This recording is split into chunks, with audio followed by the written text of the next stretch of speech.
Hello everyone, my name is Federico Bucher and I have a PhD in geophysics from the Universidad Nacional de La Plata. I'm also a member of the Centro de Investigaciones Geofísicas. The use case that I will be work on, the EPOS summer school, it has the following title: Joint Inversion of Seismic and Magnetotelluric Data using EPOS ICS. As an introduction, I am interested in geophysical inversions. I am shifting my focus towards this side of the geophysics to understand the structure and composition of the subsurface. As you may know, in geophysics we have an ill-posed problem, since different structures of the subsurface may produce the same geophysical response. In order to reduce this ambiguity, it is interesting to combine different geophysical methods, for example, seismic and magnetotelluric methods, which offers different pros and cons. Based on these datasets, we can perform individual inversion and also joint inversion schemes and compare both performances. As a motivation, I study the seismoelectric phenomenon, which has the following nature. When seismic perturbations produced by natural or artificial sources propagate through fluid saturated porous media, it is possible to some electromagnetic signals are produced induced by these seismic perturbations.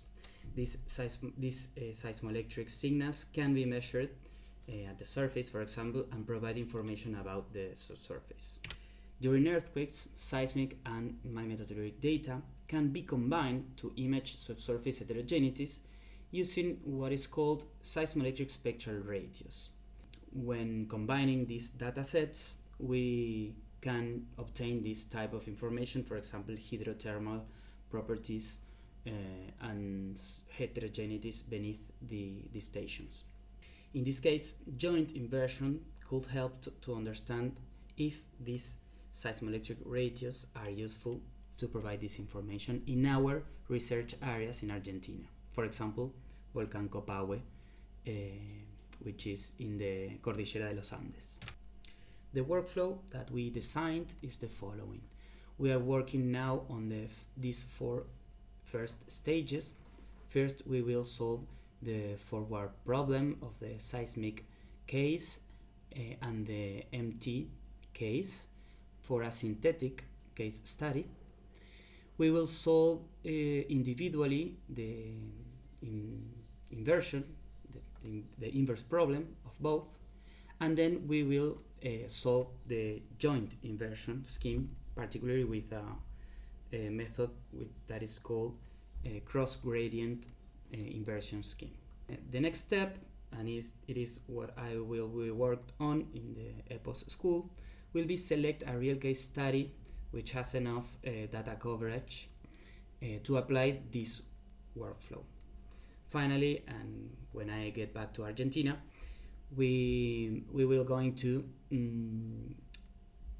test if the workflow that we designed for the case study provides useful information to understand the potential of these seismoelectric spectral radios.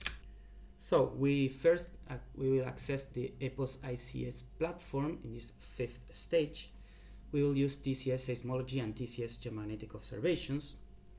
We will choose a study regions with sufficient coverage of both datasets to create a seismic and MT database for this region. Finally, we will apply the individual and joint inversion schemes to this using this database. So that is all. See you in the school.